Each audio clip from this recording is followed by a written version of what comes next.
जय हिंद दोस्त, मैं राजेश कुमार स्वागत करता हूं आपके अपने परिवार रोजगार सारथी में। तो दोस्तों, जैसा कि आप लोग जानते हैं कि हम लोग उत्तर प्रदेश पुलिस री एग्ज़ाम के लिए current affair sorry GK and GS री एग्ज़ाम के लिए जीके एंड जीएस कर रहे हैं। तो जीके एंड जीएस का आज का प्रैक्टिस सेट नंबर 3। आज हम लोग कौन सा प्रैक्टिस सेट करेंगे? आज प्रैक्टिस सेट करेंगे 3। क्या भैया इससे पहले 2 प्रैक्टिस सेट हो चुके हैं? हाँ भैया, इससे पहले आप कहेंगे 2 प्रैक्टिस सेट हो चुके हैं, चैनल पे पड़े हैं। जिनको देखना है 2 प्रैक्टिस सेट देख के आओ भैया। क्या हो रहा है, हम लोग एक लाइन वाइज चल रहे हैं, एक प्रोसेस वाइज चल रहे हैं। तो उस हिसाब से आप लोगों को पहले वो 2 प्रैक्टिस सेट देख के फिर इस पे आ जाना होगा। सब्सक्राइब कर लीजिए अपने चैनल को, अपने परिवार को रोजगार सारथी। चलिए, उम्मीद करूँगा आप लोगों को जो मैं प्रैक्टिस सेट प्रोवाइड करवा रहा हूँ उनमें आपको अच्छे से समझ में आ रहा हो, कोई दिक्कत नहीं आ रही होगी सभी को। ओके, मैं उम्मीद आपसे इतनी कर सकता हूँ। ओके दोस्त, अब चलिए बढ़ जाते हैं अपने प्रश्न नंबर 1 की ओर। कि प्रश्न नंबर 1 हमारा क्या कहता है, कैसे कैसे हम लोग करेंगे सब कुछ जानेंगे धीरे धीरे। चलिए आते हैं प्रश्न नंबर 1 की ओर। प्रश्न नंबर 1। ओके, चलिए, ये प्रैक्टिस सेट अपना 3 है, याद रहेगा। ओके भैया,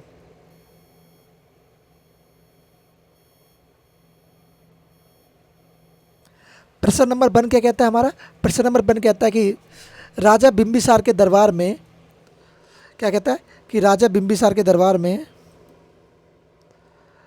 राजा बिंबिसार के दरबार में प्रसिद्ध चिकित्सक का नाम क्या है? क्या बोल रहा है, उनके प्रसिद्ध चिकित्सक का नाम क्या था जो भगवान बुद्ध के निजी चिकित्सक भी थे? क्या बोलेगा, जो भगवान बुद्ध के निजी चिकित्सक भी थे। तो बताओ भैया उस व्यक्ति का नाम क्या है जो राजा बिंबिसार के दरबार में प्रसिद्ध चिकित्सक था एवं भगवान बुद्ध के निजी चिकित्सक भी थे। तो ऑप्शंस क्या है अपने पास, चलिए जानते हैं भाई ऑप्शंस को। Option number A Ajatashatru, option number B Sariputra, option number C Jivaka, और ऑप्शन नंबर डी राहुल। तो भैया बताओ उनमें से वो व्यक्ति कौन है जिसने बिंबिसार के दरबार में ही वो रहा है, जो कि प्रसिद्ध चिकित्सक था एवं गौतम बुद्ध के दरबार में भी उनके प्रसिद्ध चिकित्सक में शामिल हुआ, तो निजी चिकित्सक था। तो बताओ वो व्यक्ति कौन है? तो आप कहेंगे भैया हमारा option number D is the right answer. D हमारा आंसर सही है, लगा दीजिए राहुल। क्या बोलेंगे, राहुल वो व्यक्ति है जो गौतम बुद्ध का चिकित्सक रहे हैं। ओके, बात कर लेते हैं बिंबिसार के बारे में। बिंबिसार, जैसे कि हम सब जानते हैं, बिंबिसार कौन से मगध वंश का शासक रहा है? किस वंश का शासक रहा है? आप कहेंगे भैया मगध वंश का शासक रहा है। ओके दोस्त, मगध वंश का शासक रहता है। मगध वंश, इसमें एक वंश चला है मगध साम्राज्य, इसमें एक वंश चला है हर्यक वंश। कौन सा वंश? आप कहेंगे हर्यक वंश। हर्यक वंश, इसी वंश का शासक होता है कौन? आप कहेंगे इसी वंश का शासक होता है बिंबिसार। कौन? राजा बिंबिसार। बिंबिसार को हम अगर बात करें इस वंश को, अगर हर्यक वंश को हम किस और नाम से जानते हैं तो आप कहेंगे हर्यक वंश का अन्य नाम है पितृहंता वंश। भैया इसे वंश को हम लोग पितृहंता वंश क्यों कहते हैं? पितृहंता वंश कहने का कारण क्या है? क्योंकि इसमें जितने भी शासक आए ना, उसने अपने पिता को मार के गद्दी पर हत्या है। जैसे कि बात करें बिंबिसार की, तो बिंबिसार ने क्या किया? बिंबिसार ने अपने पिता की हत्या करी। पिता का नाम था, सॉरी, बिंबिसार के बाद बिंबिसार के पुत्र ने बिंबिसार की हत्या कर दी, तो इसलिए क्या हुआ, इसको अजात शत्रु कहते हैं। जिसने हत्या करी थी वो कौन था? अजात शत्रु था। किसका पुत्र था? आप कहेंगे बिंबिसार का पुत्र अजात शत्रु। ओके दोस्त,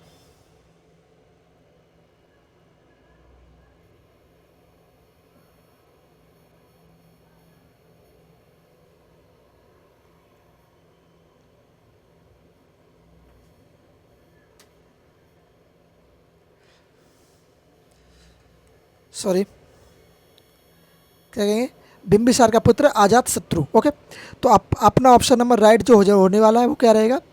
आप कहेंगे राइट आंसर है भैया राहुल। ओके, चलिए बढ़ते हैं प्रश्न नंबर 2 की ओर। सारी बात जान चुके हैं और फिर अजात शत्रु की हत्या उनका पुत्र उद्यन कर देता है। तो इस प्रकार से इस वंश को हम लोग पितृहंता वंश भी कहते हैं, याद रहेगा। ओके दोस्त, प्रश्न नंबर प्रश्न नंबर 2। प्रश्न नंबर 2 प्रैक्टिस सेट नंबर 3।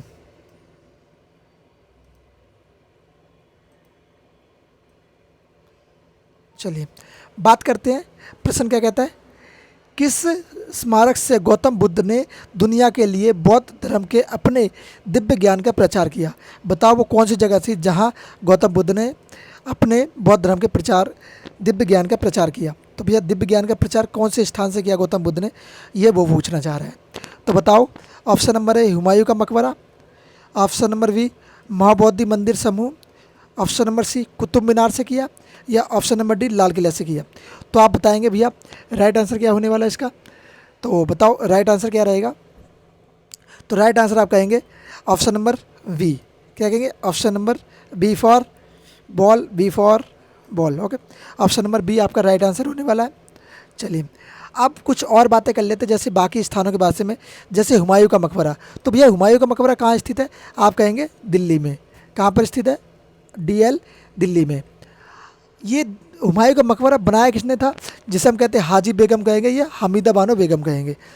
किसने बनवाया ये मकबरा दिल्ली में? तो हाजी बेगम या फिर बोलेंगे हमीदा बेगम।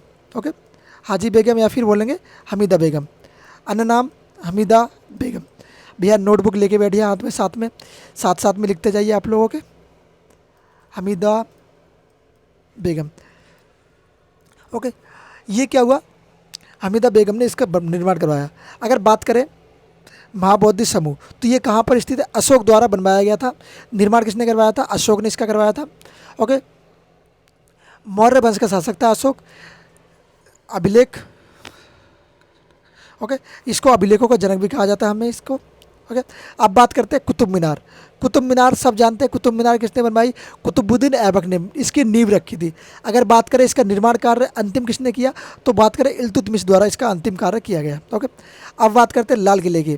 तो लाल किले का निर्माण किसने करवाया? शाहजहाँ ने करवाया। शाहजहाँ किस वंश से संबंध रखता था?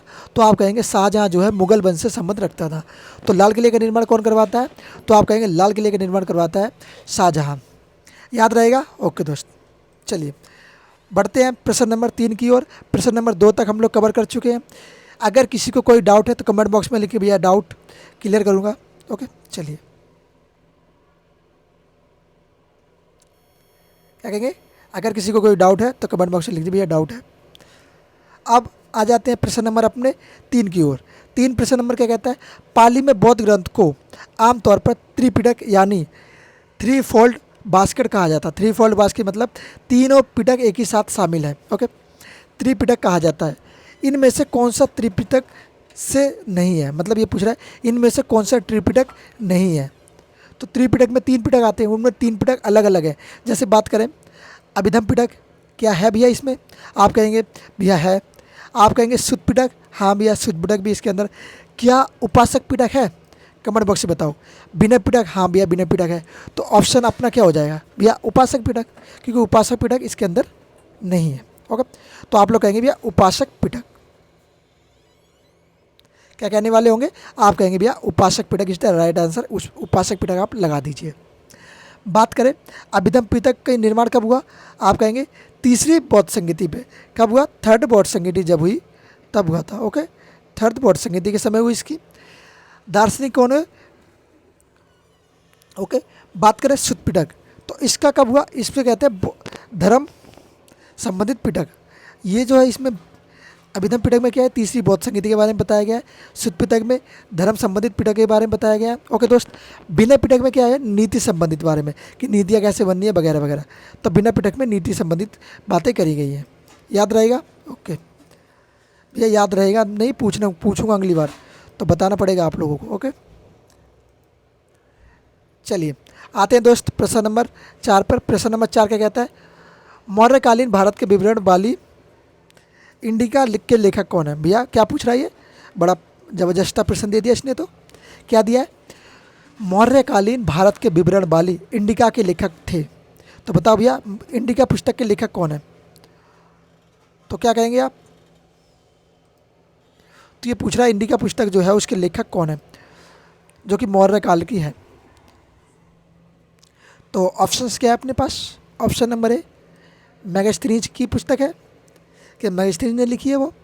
आप कहेंगे फायान ने लिखी है क्या, या हिंग सांग ने लिखी है, या फिर इनमें से कोई नहीं। तो बताओ भैया किसने कौन सी पुस्तक लिखी है? तो जैसे कि बात बोले, अगर इंडिका की बात करें हम लोग, तो इंडिका की पुस्तक लिखी है मैगस्थनीज ने। अब बात करते भैया इंडिका पुस्तक के अंदर है क्या। इंडिका पुस्तक के अंदर चंद्रगुप्त के शासनकाल के बारे में बात करी गई है। अगर बात करें चंद्रगुप्त का शासनकाल, तो आप कहेंगे 304 से लेके 299 एडी ओ BC तक, सॉरी 204 BC तक रहने वाला है, 299 BC, बिफोर क्राइस्ट। ओके दोस्त, ये किसके समय की, आप कहेंगे मौर्य के समय की। किसके समय की, आप कहेंगे मौर्य के समय की, चंद्रगुप्त मौर्य, जो कि मौर्य वंश के संस्थापक भी रहे हैं। बात करें, ये हमारा राइट आंसर हो जाएगा मैगस्थनीज, क्लिक कर देना मैगस्थनीज। ओके दोस्त, अब बात करें फायान के बारे में, तो फायान ने क्या है, फायान आता है कब से कब तक रहता है भारत में आता है, ये आता है 399 से लेके 399 से लेके कब तक रहता है, 414 तक, 414 तक लगभग कितने वर्ष, आप कहेंगे 15 वर्ष। किसके दरबार में, चंद्रगुप्त विक्रमादित्य के दरबार में। वो चंद्रगुप्त था, ये चंद्रगुप्त विक्रमादित्य है। ओके, ये चंद्रगुप्त विक्रमादित्य के दरबार में रहता है। ओके, बात करें हिंगसांग की, तो हिंगसांग, ये हम लोग AD की बात कर रहे हैं, वहाँ पे हम लोग BC की बात चल रही थी। बात करें हिंगसांग के बारे में, तो हिंगसांग ने क्या किया भैया, ये आता है 629 से लेके 645 तक। कब तक रहता है भारत में, 645 तक रहता है। किसके दरबार में रहा ये, तो आप कहेंगे ये रहा है हर्षवर्धन के दरबार में। किसके दरबार में, हर्षवर्धन। किसके दरबार में, आप कहेंगे हर्षवर्धन के, हर्ष के दरबार में। हम कहें हर्षवर्धन या फिर हर्ष के दरबार में। ओके, अगर बात करें इन सब की पुस्तकों के बारे में, तो भैया इन लोगों की पुस्तक कौन सी रही है, जैसे कि मैगस्थनीज की पुस्तक के बारे में हम बात कर चुके हैं, इंडिका रही है। बात करें फायान, तो फायान की एक पुस्तक है जिसको बोले फायान की पुस्तक क्या है, फा क्यों की, क्या बोलेंगे, फो क्यों की, फा क्यों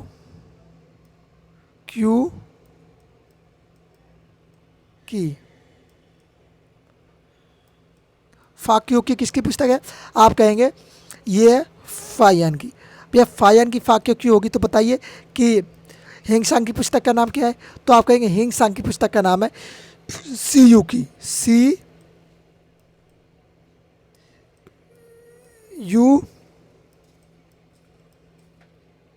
की। क्या पुस्तक का नाम क्या रहेगा, आप कहेंगे CU की पुस्तक का नाम है। ओके, बात करें थोड़ी बहुत चंद्रगुप्त के बारे में बात करते हैं। मौर्यकालीन भाई, अब मौर्यकालीन साम्राज्य के बारे में बात कर रहे हैं, मौर्यकालीन के बारे में बात कर रहे हैं, तो उसमें अगर मौर्यकाल के शासक की बात ना हो तो कैसे चलेगा। तो बात करते हैं 305 के ले से चंद्रगुप्त के शासनकाल के बारे में। 305 में चंद्रगुप्त का शासनकाल होता है। इसके दरबार में क्या हुआ कि चंद्रगुप्त के दरबार में 500 हाथी थे। ओके, किससे लिए ये 500 हाथी, तो उसने दिए सेल्यूकस ने। ओके, इसके दरबार में ही सेल्यूकस निकेटर था, उसके ही दरबार में राजदूत था जिसका नाम था चंद्रगुप्त के दरबार में मैगस्थनीज। ओके, मैगस्थनीज उसके दरबार में रहता था, जिसकी बुक थी इंडिका। हम लोगों ने अब क्लियर हो गया इंडिका पुस्तक के बारे में। कहाँ से, चंद्रगुप्त मौर्य के नए सेल्यूकस निकेटर, इसका सेनापति। ओके, इसके दरबार में इसका राजपूत था जिसका नाम था मैगस्थनीज। मैगस्थनीज की पुस्तक थी इंडिका। ओके, चलिए अब बढ़ जाते हैं प्रश्न नंबर 4 की ओर। प्रश्न नंबर 4 क्या कहता है, सर्व शिक्षा अभियान का उद्देश्य किस आय समूह के बच्चों को में शिक्षा को प्रोत्साहित करना है। तो सर्व शिक्षा अभियान का मसला क्या है कि, चलिए क्या बात करेंगे हम लोग, सर्व शिक्षा अभियान का उद्देश्य किस आय समूह के बच्चों में शिक्षा को प्रोत्साहित करना है। भैया किस वर्ग की आयु के बच्चों में शिक्षा का प्रोत्साहन करना है कि इस वर्ग की आयु बच्चे जो शिक्षा को प्राप्त कर सके। तो ऑप्शंस क्या है आपके पास, ऑप्शन नंबर ए 6 से 14 वर्ष के, ऑप्शन नंबर बी 14 से 20 वर्ष आयु के, या ऑप्शन नंबर सी 5 से 9 वर्ष की आयु तक। तो आप बोलेंगे भैया ऑप्शन नंबर ए हमारा राइट होने वाला है, क्योंकि 6 से लेकर 14 वर्ष की आयु के बच्चों को शिक्षा देना अनिवार्य है, जो कि उनको आगे शिक्षा के महत्व में आगे योगदान देने के लिए बहुत महत्वपूर्ण रहता है। छोटे बच्चों को शिक्षा के लिए प्रोत्साहन करना जरूरी रहता है, क्योंकि छोटे बच्चे होते हैं जो पढ़ने के लिए कम जाते हैं, बड़े बच्चे भी होते हैं पर छोटे बच्चे संख्या में ज़्यादा होते हैं। ओके भैया, बात करें इसके मामले के बारे में, तो ये मामला कैसा है, इसको कब लागू किया गया, ये इसको किया गया 2000 में, 2000 में इसको लागू किया गया। अगर बात करें 2002 में इसको लागू किया गया। कौन सा अधिनियम के तहत, तो आप कहेंगे 86वां ये चेंज हुआ था। आर्टिकल कौन सा था, आर्टिकल कहेंगे 21। आर्टिकल कौन सा था, आर्टिकल 21। ओके, क्या क्या है आर्टिकल 21 में, 6 से लेकर 14 वर्ष की आयु के बच्चों को फ्री निःशुल्क शिक्षा दी जाएगी। ओके, निःशुल्क शिक्षा दी जाएगी। और मौलिक कर्तव्य क्या कहता है, 11वां मौलिक कर्तव्य है, क्या बोलेंगे, 11वां मौलिक कर्तव्य है 6 से लेके कितने 14 वर्ष की आयु के बच्चों को शिक्षा देना। अधिनियम की बात करें तो अधिनियम कब हुआ, अधिनियम पारित हुआ 2009 में। 2009 में अधिनियम इसका पारित हो जाता है। और लागू कब हुआ, 10 अप्रैल लागू, सर्व शिक्षा अभियान वाला जो है 10 अप्रैल 2010 को, 10 अप्रैल 2010 को ये लागू हो जाता है। ओके दोस्त, तो याद रहेगा। बात करें सर्व शिक्षा अभियान, मानव संसाधन विकास मंत्रालय द्वारा इसको लागू किया गया 2000 से लेकर 2001 के बीच में। चलिए, सबको क्लियर हो जाना चाहिए। चलिए, अब बात करते हैं प्रश्न नंबर 6 की। प्रश्न नंबर 6, प्रश्न नंबर 6 क्या कहता है, कौन सा मौलिक कर्तव्य है अल्पसंख्यकों के हित के संरक्षण की बात करता है। अब बताओ कि कौन सा वो मौलिक कर्तव्य है, मौलिक अधिकार जो अल्पसंख्यकों के हित के संरक्षण की बात करता है। तो बताओ, शिक्षा का अधिकार ऑप्शन नंबर ए, बी शोषण के विरुद्ध अधिकार ऑप्शन नंबर सी, संवैधानिक उपचार का अधिकार, या बात करें सांस्कृतिक और शिक्षा का अधिकार। तो सांस्कृतिक या शिक्षा का अधिकार, संवैधानिक उपचार का अधिकार, बताओ। तो आप कहेंगे भैया वो है, क्या है, वो है option number D, option number D. अगर बात करें ऑप्शन नंबर डी, तो ये किस आर्टिकल के अंदर आता है, तो आर्टिकल आता है आर्टिकल 29 और 30, आर्टिकल 29 और 30 के अंदर आता है ये। ओके भैया, 29 और 30 के अंदर ये आ जाता है। अगर बात करें 29 में कहा क्या गया है, पहले बात कर ले 29 में, तो 29 में कहा गया है शिक्षा क्या बोले अल्पसंख्यक वर्गों के हित का संरक्षण करेगा जाएगी। भाषा, संस्कृति और लिपि, इन सब में संरक्षण किया जाएगा अल्पसंख्यक वर्गों का। ओके दोस्त, ये कहा गया आर्टिकल 21 में, 29 में। आर्टिकल 30 में क्या कहा गया, शिक्षा संस्थानों स्थापित संचालित कारखाने का अधिकार, इन लोगों को सभी जगह काम करने का अधिकार है। शिक्षा संस्थानों में, स्थापित संस्थानों में, संचालित कारखानों में कार्य करने का अधिकार है। बात करें शिक्षा का अधिकार कौन से आर्टिकल में आता है, तो आप कहेंगे आर्टिकल 21A में। हम लोग अभी पढ़ के आए हैं शिक्षा का अधिकार 21A, 6 से लेके 14 वर्ष की आयु के बच्चों को। Okay, 21A। शोषण के विरुद्ध अधिकार, ये कौन से आर्टिकल के अंदर आता है, तो आप कहेंगे आर्टिकल 32। कौन सा आर्टिकल, आर्टिकल 32, आर्टिकल 32 के अंदर आता है शिक्षा के विरुद्ध अधिकार। ओके, अगर बात करें आर्टिकल ऑप्शन नंबर सी, संवैधानिक उपचार का अधिकार, तो ये किसके आर्टिकल के अंदर आता है, तो आप कहेंगे आर्टिकल 32। ओके, आर्टिकल 32 ये इसके अंदर आता है। और शोषण के विरुद्ध अधिकार ये आता है 23 और 24 के अंदर, 23 और 24 के अंदर आता है, याद रहेगा। ओके, चलिए बढ़ते आगे, जान चुके सारा कुछ। आर्टिकल, अगर शिक्षा का अधिकार की बात करें तो आर्टिकल 21A। अगर बात करें शोषण के विरुद्ध अधिकार तो आर्टिकल 23 और 24। अगर बात करें संवैधानिक उपचार का अधिकार तो आर्टिकल 32। ओके, या और बात करें संवैधानिक उपचार का अधिकार तो आर्टिकल 29 और 30 आता है इसके अंदर। ओके, याद रहेगा। चलिए अब आ जाते हैं प्रश्न नंबर 7 की ओर। प्रश्न नंबर 7 क्या कहता है हमारा, भारतीय संविधान के अंतर्गत निम्नलिखित में से कौन सा एक मौलिक कर्तव्य नहीं है। क्या क्या है, इस चीज़ को ध्यान से पढ़ना, मौलिक कर्तव्य नहीं है। कह दो कि मौलिक कर्तव्य है, क्या कहेंगे, नहीं है। तो भैया क्या नहीं है, लोक चुनाव में वोट डालने का अधिकार मौलिक कर्तव्य है कि नहीं है, बताओ। वैज्ञानिक दृष्टिकोण और ज्ञानिक भावना का विकास, ये संवैधानिक मौलिक कर्तव्य है या नहीं है, मौलिक कर्तव्य है या नहीं है, तो बोलो। या बोलेंगे लोक संपत्ति की सुरक्षा करना मौलिक कर्तव्य है या नहीं है। संविधान को मानना और इनके आदर्श की कद्र करना। ओके, तो संविधान को मानना और उसके आदर्श को कदर करना भैया ये तो पूरा अधिकार है, मौलिक कर्तव्य है। ओके, अगर मौलिक कर्तव्य है तो भैया लोक संपत्ति की सुरक्षा करना ये भी मौलिक कर्तव्य है। वैज्ञानिक दृष्टिकोण और ज्ञानिक भावना को विकसित करना ये भी हमारा मौलिक कर्तव्य है। तो मौलिक कर्तव्य कौन सा नहीं है, तो ऑप्शन नंबर ए राइट हो जाएगा आपका। तो ऑप्शन नंबर ए आपका राइट होने वाला है। ओके, तो ऑप्शन नंबर ए पे लगा दीजिए ठीक। ओके, बात करें मौलिक अधिकारों की, तो भैया जो मौलिक अधिकार है वो हमारे लिए कहाँ से गए हैं, तो जो मौलिक अधिकार है वो हमने कहाँ से लिए, तो मौलिक अधिकार हमने लिए यूएसए से। कहाँ से लिए, यूएसए से, यूनाइटेड स्टेट अमेरिका से। कहाँ से लिए, अमेरिका से। मौलिक अधिकार हमारे किस भाग में आते हैं, तो भाग की बात करें तो भाग 3 के अंदर आते हैं। ये कौन से अंदर, भाग 3 के अंदर आ जाते हैं। क्या आता है, मौलिक अधिकार। अभी हम मौलिक अधिकार की बात कर रहे हैं। ओके, अब बात करें मौलिक कर्तव्य की, तो मौलिक कर्तव्य हमारे कौन से भाग में आते हैं, तो मौलिक कर्तव्य जो वो आते हैं हमारे 4 का के अंदर। अगर आर्टिकल की बात करें तो आर्टिकल 51A में आते हैं। 51A के अंदर ये आ जाते हैं मौलिक कर्तव्य। अगर बात करें 42वें संशोधन के समय मौलिक कर्तव्य कितने थे, मौलिक कर्तव्य हमने लिए कहाँ से, तो आप कहेंगे रूस से लिए गए हैं। किससे लिए गए, रूस से। रूस से हमने मौलिक कर्तव्यों को लिया है। अगर बात करें 42वां संशोधन कब हुआ, 1976 में हुआ।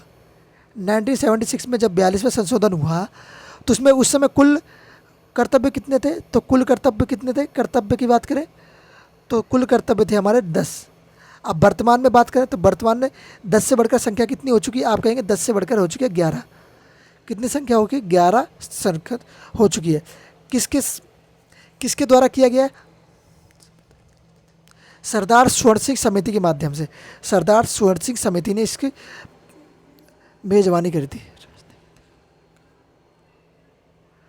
अगर बात करें भैया ये चुनाव, तो भैया ये हमारा मौलिक अधिकार भी नहीं है, मौलिक कर्तव्य भी नहीं है। तो बताओ कि लोक चुनाव में वोट डालना हमारा कौन सा अधिकार है, तो आप बोलेंगे राजनीतिक अधिकार है। कौन सा अधिकार है, राजनीतिक अधिकार। चलिए आ जाते हैं प्रश्न नंबर 8 की ओर। प्रश्न नंबर 8 क्या कहता है, लोकसभा में टाई की स्थिति में डैश के पास वोट डालने का अधिकार है। बताओ भैया डैश को भरने के लिए हमारे पास बेस्ट ऑप्शन कौन सा होने वाला है और राइट आंसर कौन सा होने वाला है, किसके पास ये अधिकार है, तो ऑप्शन नंबर प्रधानमंत्री को, ऑप्शन नंबर सी स्पीकर को, ऑप्शन नंबर सी राष्ट्रपति को, या ऑप्शन नंबर डी उपराष्ट्रपति को। तो आप बोलेंगे भैया ये किसको ऑप्शन है इसका, तो आप बोलेंगे अधिकार है, तो आप कहेंगे भैया वो अधिकार है हमारे स्पीकर महोदय को। किसको अधिकार है, स्पीकर महोदय को। अगर टाई की स्थिति आती है तो वोट डाल सकता है कौन, फिर वोट डालेंगे स्पीकर महोदय। मान लो कि दो व्यक्तियों में इलेक्शन हुए, दोनों के वोट समान रहे, तो मान लो 11-11 इन दोनों के वोट रहे हैं, तो 11-11 जब वोट रहते हैं तो ये दोनों समान आ जाते हैं। तो अब क्या होगा, अब स्पीकर महोदय एक वोट डालेंगे। अब स्पीकर महोदय किसी के पक्ष में वो वोट डाल सकते हैं और जिसके पक्ष में वो वोट डालेंगे वो व्यक्ति विजयी घोषित कर दिया जाता है। ओके, लोकसभा में।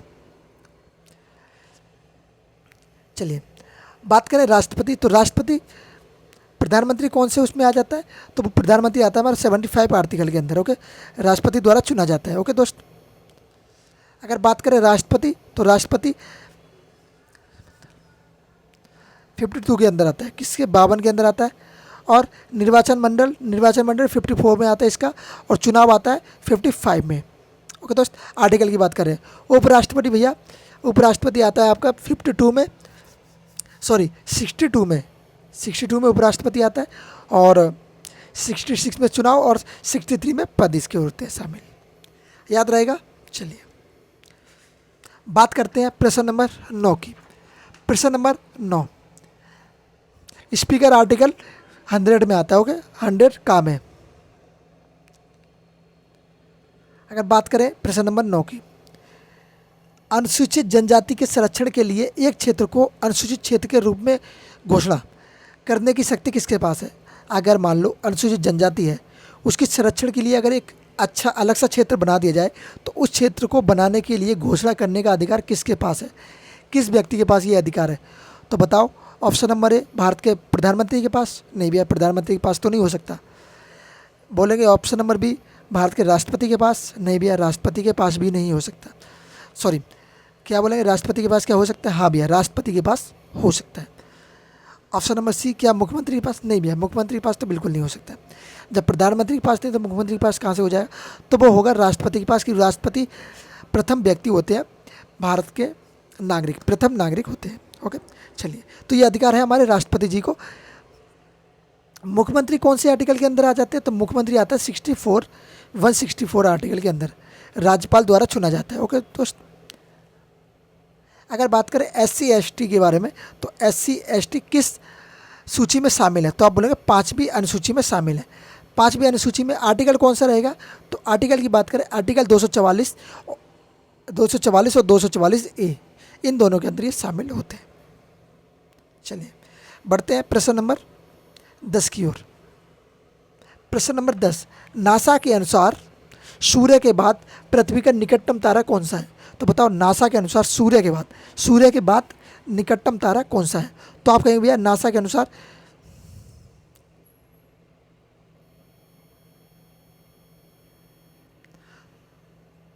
आप कहेंगे नासा के अनुसार निकटतम तारा, सूर्य के पास सबसे निकटतम तारा कौन है सूर्य के बाद? तो आप कहेंगे अल्फा स्टोरी सेंटोरी बॉर्डन स्टार, या फिर बोलेंगे प्रकाशिम सेंचुरी, या फिर कहेंगे सीरियम। तो बोलेंगे भैया प्रिक्सियम सेंचुरी। प्राकाशिम हो गया, ये प्रिक्सियम था, प्राकाशिम हो गया, गलत कोई नहीं, प्रिक्सियम कर लेना। तो बोलेंगे लाइट स्पेक्चर प्रिक्सियम सेंचुरी। ओके, तो ये था सूर्य के सबसे करीब, सूर्य के बाद पृथ्वी के सबसे करीब सूर्य, उसके बाद पृथ्वी के सबसे करीब यही तारा है। बात करें सीरियम की, तो सीरियम भैया क्या है? ये सबसे चमकीला ग्रह है। क्या बोलेंगे? सबसे चमकीला। बात करें पृथ्वी से कितना वर्ष दूर है? तो आप कहेंगे 4.3 वर्ष दूर है, दूरी है इसकी, क्या कहेंगे? दूरी है। तो इतनी दूरी है, प्रकाश वर्ष दूरी है, इसको कहते हैं हम खगोलीय दूरी। ओके दोस्त, याद रहेगा। चलिए, ये है मित्र तारा। अगर बात करें अल्फा स्टोरी, ये है मित्र। बात करें प्रश्न नंबर 11 की। प्रश्न नंबर 11 क्या कहता है? किस ग्रह पर एक प्राचीन झील की उपस्थिति के प्रमाण की खोज अगस्त 2015 में शोधकर्ताओं के एक दल ने की थी? तो बताओ भैया, किस ग्रह पर इसकी खोज हुई है? प्राचीन झील की उपस्थिति की खोज।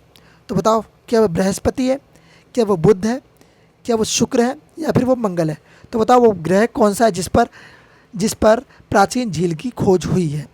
तो आप बोलेंगे भैया वो ग्रह है, वो है मंगल, जिस पे 11 अगस्त 2015 को एक प्राचीनतम झील की खोज करी गई है। कब करी गई है? 11 अगस्त 2015 को। अगर बात करें शुक्र की, तो ये चमकीला ग्रह है। ओके, यहाँ तक याद रहेगा। अब थोड़ी बात करते हैं मंगल ग्रह के बारे में। ये कैसा ग्रह है? आप कहेंगे लाल ग्रह है। मंगल ग्रह कैसा है? आप कहेंगे भैया लाल ग्रह है। मंगल ग्रह को हम क्या कहते हैं? लाल ग्रह कहते हैं। ओके, अगर बात करें इसका जीवन, इस पर हम लोग जीवन का संकेत मिलता है इस पर। अगर बात करें पृथ्वी कैसा है, तो पृथ्वी तो नीले ग्रह है। शनि कैसा? शनि काला ग्रह है। वरुण की बात करें तो वरुण है हरा ग्रह। और अरुण भैया, अरुण लेटा हुआ है कितना? 98 डिग्री झुका हुआ है। चलिए, ये बातें थी इन सब के ग्रह के बारे में। बृहस्पति पीला ग्रह है, सब लोग जानते हैं, याद रहेगा। ओके, बात करते हैं प्रश्न नंबर 12 की। क्या कहेंगे? अब बात करते हैं 12 प्रश्न नंबर की। किस तारीख को पृथ्वी की स्थिति सूर्य के सबसे पास होती है? मतलब कहने का मतलब क्या है? किस दिन सूर्य के पास पृथ्वी सबसे पास होती है? तो बताओ किस तारीख को होती है वो? तो बात करेंगे भैया, क्या वो 7 मई को होती है? क्या कहेंगे? क्या वो 7 मई को होती है, या फिर 3 जनवरी को होती है, 4 जुलाई को होती है, या फिर 3 दिसंबर को होती है? तो ऑप्शंस आपके पास है, प्रश्न का उत्तर आपको देना होगा कमेंट बॉक्स में। बताओ भैया, कमेंट बॉक्स के लिए प्रश्न आपके लिए छोड़ देता हूँ। ओके, कमेंट बॉक्स के लिए प्रश्न दो, इसका आंसर आप लोग कमेंट बॉक्स में देंगे हमें। चलिए बढ़ जाते हैं प्रश्न नंबर 13 की ओर, 13 की ओर, सॉरी 3 बोल रहा हूँ, सॉरी 13 की ओर। प्रश्न नंबर 13 क्या कहता है?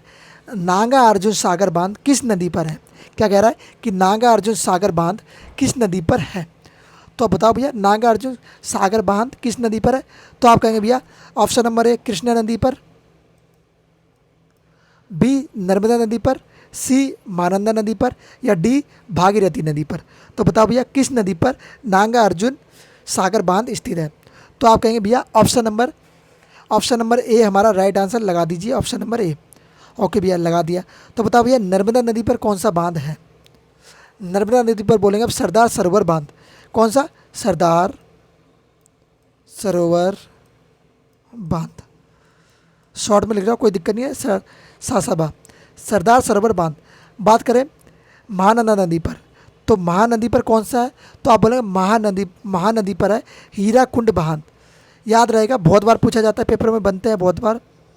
हीराकुंड बांध,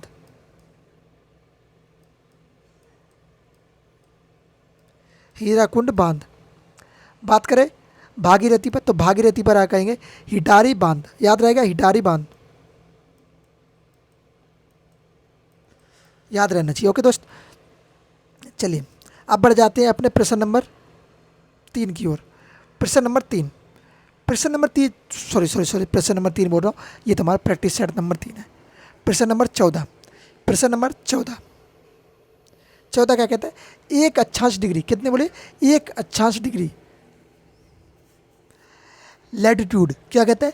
1 अक्षांश डिग्री लैटिट्यूड कितने किलोमीटर को दर्शाता है? तो भैया बताओ कि ये कितने किलोमीटर को दर्शाता है। क्या वो 111 किलोमीटर दर्शाता है? क्या वो 141 किलोमीटर दर्शाता है? क्या वो 161 किलोमीटर दर्शाता है? या फिर वो 191 किलोमीटर दर्शाता है? तो बताओ 1 अक्षांश डिग्री कितने किलोमीटर दर्शाता है? तो आप कहेंगे भैया 1 अक्षांश डिग्री दर्शाता है 111 किलोमीटर। ट्रिपल वन 111 किलोमीटर दर्शाता है। तो ऑप्शन नंबर 1 आपका सही हो जाएगा, ऑप्शन नंबर ए आपका राइट आंसर हो जाएगा। ओके, चलिए बात करते हैं प्रश्न नंबर 15 की। प्रश्न नंबर 15 क्या कहता है? डैश प्राचीन विशाल एकीकृत महाद्वीप सुपर कॉन्टिनेंट पेजिया का दक्षिणी भाग है, जिसके भाग में अंगार भूमि स्थित है। कौन सी अंगारा भूमि स्थित है? तो बताओ वो कहाँ पर स्थित है, कौन सा द्वीप है, कौन सा प्राचीनतम द्वीप है? तो आप कहेंगे वो प्राचीनतम द्वीप है, कौन सा है? आप बताओ भैया, आपके लिए प्रश्न छोड़ा है तो आप बताओगे। बताओ, क्या वो यूरेशियन प्लेट है, क्या वो टोसियन सागर है, या फिर वो भारतीय ऑस्ट्रेलिया प्लेट है, या फिर वो गोंडवाना भूमि है? तो आप कहेंगे भैया हमारा right answer option number D. क्या कहेंगे? शेरनी। आप कहेंगे भैया right answer D is the right answer, लगा दीजिए। चलिए ये सब चीज़ें होगी। अब बढ़ते हैं प्रश्न नंबर 16 को। प्रश्न नंबर 16 क्या कहता है हमारा? प्रश्न नंबर 16 कहता है निम्न इनमें से कौन सा महाद्वीप सही ढंग से अपने सबसे बड़े देश क्षेत्र से मेल खाता है? बताओ इनमें से जो हमें दिया हुआ है, इनमें से वो कौन सा महाद्वीप है जो सही ढंग से बड़े, जितना बड़ा उसी देश में शामिल है? तो बताओ कौन सा देश मेल खाता है? तो बताओ एशिया, चीन, अफ्रीका, DRC बोलेंगे तो कांगो का लोकतांत्रिक गणराज्य। क्या बोलेंगे? कांगो का लोकतांत्रिक गणराज्य, या बोलेंगे DRC, या बोले उत्तरी अमेरिका, संयुक्त राज्य अमेरिका जिसको हम संयुक्त राज्य अमेरिका कहते हैं, USA भी बोलते हैं जिसको हम, या बोलेंगे दक्षिणी अमेरिका। तो क्या होने वाला भैया? तो आप कहेंगे दक्षिणी अमेरिका या फिर कुछ और। तो आप कहेंगे भैया ये दोनों हमें ऑप्शंस राइट लगते हैं, A और B। अब भैया A और B तो ऑप्शंस में है ही नहीं, तो भैया कोई नहीं, हम A और B ऑप्शंस बना लेते हैं। क्या कहेंगे? A और D, सॉरी B बोल रहा हूँ, A और D हमारे राइट आंसर होने वाले हैं। ये दोनों ही अपने आप में बड़े हैं। एक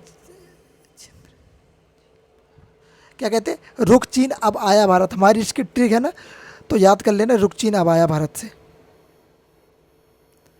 बात करें प्रश्न नंबर 17 की। प्रश्न नंबर 17 आ जाइए भैया, प्रश्न नंबर 17 पे शिफ्ट हो जाते हैं हम लोग। तो प्रश्न नंबर 17 क्या कहता है? भिलाई स्तंभ संयंत्र के लोहो आयश का स्रोत है। जो भिलाई स्तंभ संयंत्र है वहाँ पे लोहा आता कहाँ से? तो कहाँ से लाते हैं लोहा? तो आप कहेंगे दिल्ली, दिल्ली, या फिर बोलेंगे कोरबा, या फिर बोलेंगे उमरिया, या फिर बोलेंगे राजानंद गांव। उमरिया, राजानंद गांव, कोरबा या फिर दिल्ली। तो बताओ भैया यहाँ कहाँ से लोहो आता है?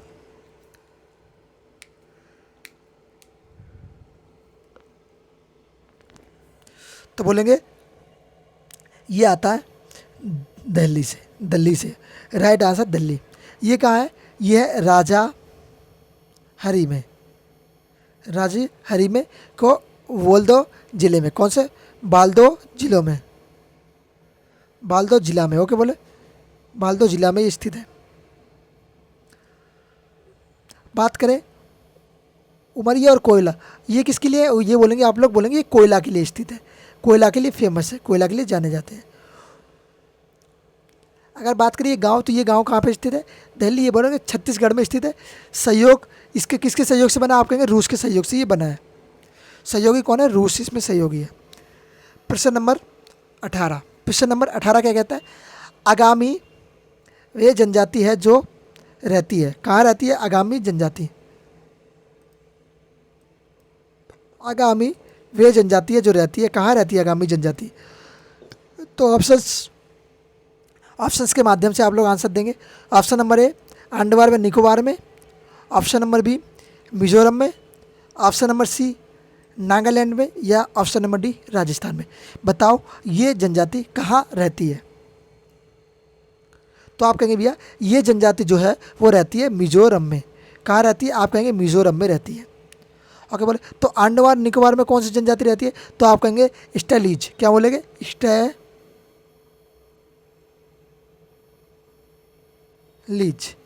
स्टेलीज जनजाति कहाँ रहती है, तो वो रहती है अंडमान निकोबार में। बात करें, क्या बात करेंगे, बात करें मिजोरम में, तो भैया मिजोरम में तो हम लोग बात कर ही चुके हैं, हमारा ऑप्शन सही, राइट आंसर सॉरी नागालैंड होगा।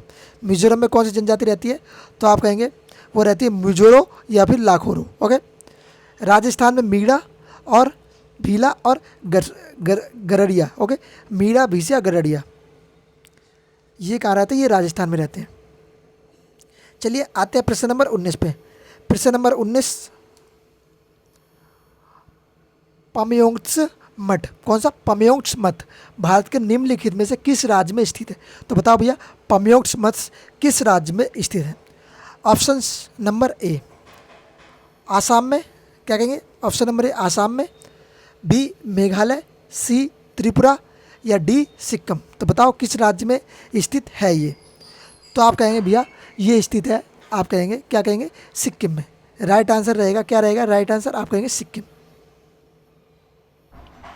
चलिए आज का अपना आखिरी प्रश्न, प्रश्न नंबर 20, प्रश्न number 20, the imperial bank of India को राष्ट्रीयकृत करने के बाद क्या नाम दिया गया।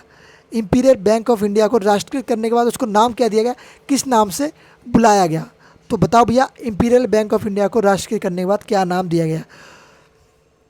तो यहाँ पे हम थोड़ी बात करते हैं इसके बारे में, थोड़ी बहुत नहीं बहुत ज़्यादा बात करेंगे। पहले बात करें राष्ट्रीय करने के बाद इसको नाम दिया गया। सबसे पहले बात करें भारत रिजर्व बैंक, आरबीआई, इसकी स्थापना कब हुई, आप बोलेंगे 1937 में। ओके दोस्त, अगर बात करें बैंक ऑफ इंडिया, इसकी स्थापना कब हुई, 1906 में। ओके, बात करें इंडियन ओबीसी बैंक, आईओबी, इसकी स्थापना कब हुई, आप बोलेंगे 1932 में। अगर हम बात करें भारतीय स्टेट बैंक या बोले एसबीआई, तो एसबीआई की स्थापना कब हुई, 1955 में। इसका ही नाम पहले क्या था, इंपीरियल बैंक ऑफ इंडिया, इसको नाम बदल कर क्या किया, भारतीय स्टेट बैंक किया गया। तो थोड़ी बहुत बात करते हैं इसके बारे में, यहाँ पे बात करते हैं। क्या कहेंगे, 1920 में एक कार्यक्रम होता है, कार्यक्रम कौन सा होता है, इन सब के नाम चेंज करने के। 1920 में एक कार्यक्रम होता है, तो पहले आती है इंपीरियल बैंक, फिर उसके बाद हम लोग सबसे पहले जानते हैं नाम हुआ, एक नाम था बैंक का नाम बंगाल बैंक। कौन सी बैंक, बंगाल बैंक, यहीं पे आई है 1840 में बॉम्बे बैंक और 1843 में मद्रास बैंक, और इन सबको 1955 में इस सबको मिलाकर एक बैंक का निर्माण किया गया। बैंक का निर्माण था आरबीआई बैंक। इन सबको मिला के, इन तीन बैंकों को मिला के एक बैंक बनी इंपीरियल बैंक, और इंपीरियल बैंक को चेंज कर दिया गया 1955 में आरबीआई बैंक के नाम से। याद रहेगा। ओके दोस्त, तो दोस्त आज के लिए प्रश्न आपके यहीं तक थे। उम्मीद है जहाँ तक आप लोगों को करवाया सारा याद हो गया होगा। नहीं हुआ तो एक दो बार दोबारा देखो, नोट्स बनाओ, अपने दोस्तों के पास शेयर करो, वीडियो को लाइक करो, शेयर करो। क्या करना है आपको, करना है LSL का मतलब क्या होता है, लाइक शेयर सब्सक्राइब।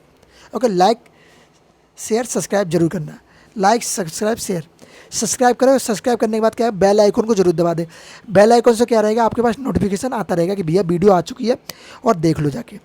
तो उम्मीद है सबको समझ में आ गया हो। समझ में आ गया तो लाइक शेयर सब्सक्राइब। मिलते हैं नेक्स्ट वीडियो में। जय हिंद, जय भारत।